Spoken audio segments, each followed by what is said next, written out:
Dito tayo ngayon sa booth ng Juke Raker Philippines. Dito sa bike demo, kasama natin ang kanilang mastermind. Kasama natin si Arafat, siya yung nag-conceptualize, nag-design, nagplano kung paano ba mapapaganda yung mga products ni Juke Raker. Sir Arafat, ano na ba yung mga products ngayon ni Juke Raker na available sa market? Magandang umaga, ako si Arafat. Kung nahihirapan kayo sa Arafat, Raf na lang. Pinakauna natin is yung frame, yun yung pinaka-focus natin. Maliban dun sa frame is yung grips natin, yung bago. Yung grips natin na guaranteed hindi lumalagkit. Yan. Tapos yung saddle, naman yun, pang endurance or lalo na sa gravel. Then yung natin, rims. So yung rims natin may pang cross country, 35mm, tapos yung all mountain enduro na 40mm. Bago natin ngayon is ito. Ito yung bago. Down country setup siya, upgraded siya nung Apex nung nakaraan. Kung mag 140 tayo, 27.5, 140. Tapos kung 130, 29er. Dito sa build natin, pasok yung 2.8. Ito yung previous colorway ng kan. Then, May binago ba? yung dito is lang. Tweak. May tweak bang ginawa dito sa... Yung lang niya, pwedeng i-down country. Yun lang yung pinaka-simple niya. Parang accommodate natin yung mga tito's ride, daddy's ride. So hindi siya masyadong aggressive na magalaw. Fun lang talaga rin. Aside sa kulay, ano pa ba yung mga dinagdag nyo dito sa bagong ano? Ang dinagnan natin is yung pwede tayong mag-custom ng decals. Custom. So, kukan siya. Tapos yung naka-emblem. Aluminum emblem to. Pwede natin ilagay dyan. Then, mamimili ka kung ano yung kulay na gusto mo na decals. Yun yung pan. At saka yung sa rims din pala. Ganon din. Pwede rin. Ano bang choice ng decals? Ang ngayon natin dito sa demo is meron tayong white, orange, gold at saka black. So mostly nun yung nag-order is yung black. Yun yung malakas. The rest, mayroong iba namang colorway. Pero yung dala lang natin dito sa demo is yung 4. Rims, ano pa yung decals na pwede pagpilian? Yun, same din siya. Pwede siyang may red, pwede mag-red, mag-silver, pwede yun. Ano yung hindi nyo nadala ngayon dito sa bike demo? Yung gravel. Iba pa yun sa gravel na yung prototype yung nakita ko kay Nardo. Iba pa yun. Yung prototype ni Nardo is in-upgrade yun. Marami na bago dun kasi syempre yun nga, prototype, yun naman yung pinaka-aim natin. Prototype, kung may babaguhin natin bago i-release.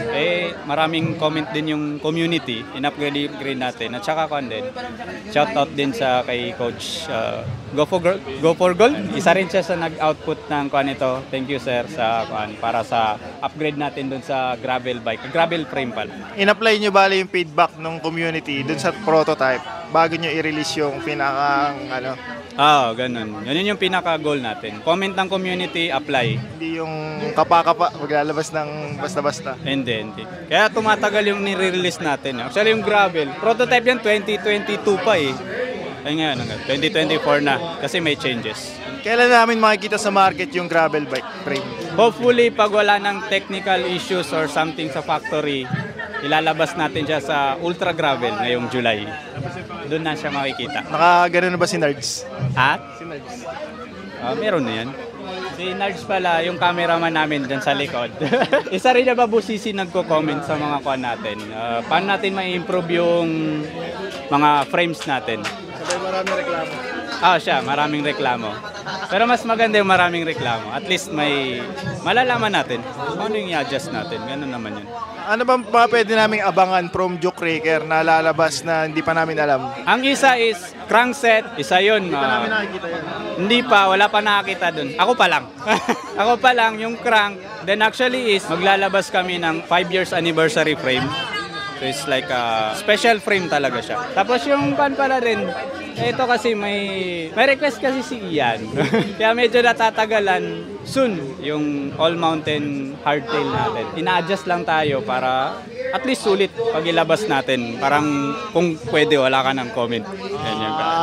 Pero prototype muna. Prototype muna. Tapos ina-aim nyo na wala nang reklamo.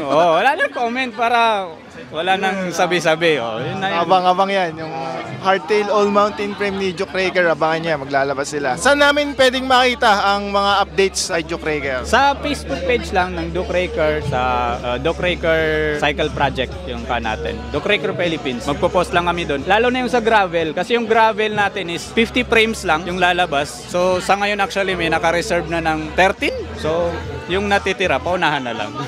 Saan sila pwedeng bumili ng mga Juke Raker products? May list ba kayo ng mga dealers sa page nyo? Sa dealers natin, meron tayo sa Bulacan, soon sa Quezon, magkakaroon na rin, Alabang, Muntinlupa, tapos sa Molino. Then sa Mindanao is meron tayo sa may Pagadian. TikTok, Shopee, Lazada, meron ba? Wala pa, wala. Wala. Nahirapan ayusin.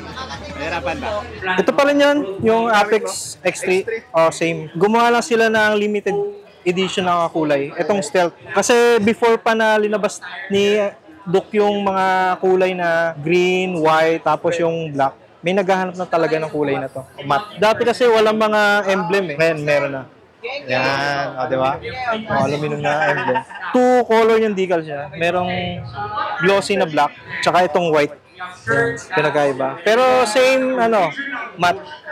Yung kulay niya, matte finish. Frame size, small medium pa din. Ito pala small to medium. Yung pinakamaliit. Small medium. Small to medium. Tapos medium to large. Yan kasi ito, marami nagtatanong kay Duke kung ano nga ba yung size na maximum, di ba, na pwede mailagay. Ito na yung 27.5 plus. 27.5 plus. Pero sa 29 parang hindi ubra eh. Pero sa 27 plus, yan, 2.6. Kasi may clearance pa na half inches both side. Pero mas lalaki pa yung clearance niya kung medyo mas manipis yung thread ng gulong. Hindi pa. Nandus pa yan, pero malaki spacing yan. Kasi alam mo yung familiar ka sa mga nauso ng mga tawag doon, touring. Touring yan. Ganito yung konsepto niya. Okay naman. Yung sa akin, up to now, gamit ko. Siya yung nakakorek ng yung problem dun sa chain line. Maayos si Duke, aside sa frame, ito yung Ridge SL na saddle. Actually, may naunang version to. Unang version parang nasa almost 200 grams. Okay. Ito less than yung bago. Mas magaan siya. Mga 198 yata. Actually, ito nung ultra gravel, gamit ko yung Maro ko. Ito yung tines ko dun. Tines ko siya. Hindi mo kasi masabi na komportable ka dun sa saddle kung dyan ka lang naman. Sa 160, okay naman. Ayan, napakagaan niya. Mawawakan mo.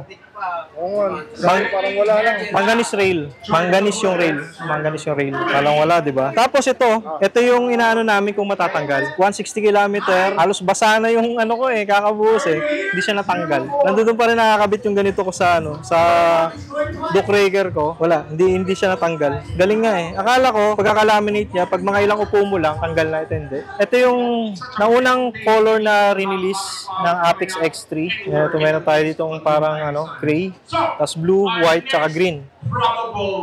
Ito yung Duke Raker na Whirl. 27.5 tsaka 29er yung available size. Two width sizes din. 35mm tsaka 40mm yung available na size. Ito 40 to.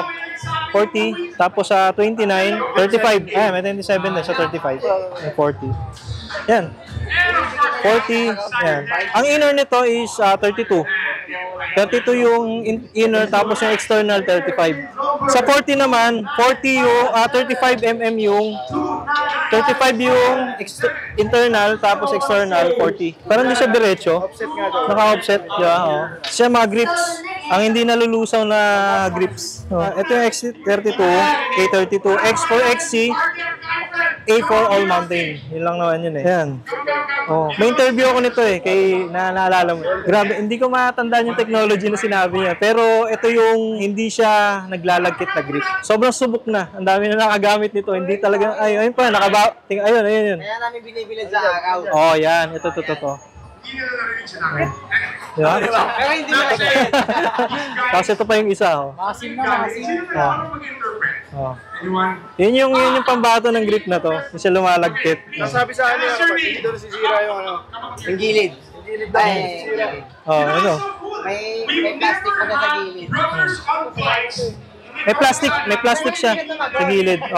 May goma, tapos may parang may plastic, polycarbonate yata yung tawag nila doon. Matanggal man to, hindi siya mabubutas. Meron pa siyang Sayang hindi umabot yung gravel bike. Dito sana i-launch yun Sobrang bago na yun. Talagang yung nauna doon sa ito yung prototype. Yan. Sobrang daming binago. Pero sa design may similarities, pero dun sa lahat may binago. Inayos talaga. Pati yung geometry, in-adjust yung head tube angle, yung length ng head tube. Pati yung mga mountings, inayos na din. Sige. Ito hindi pantay. Yan. Dito lang yan. Sa bikers. Yes. Hindi na siya biker's notebook.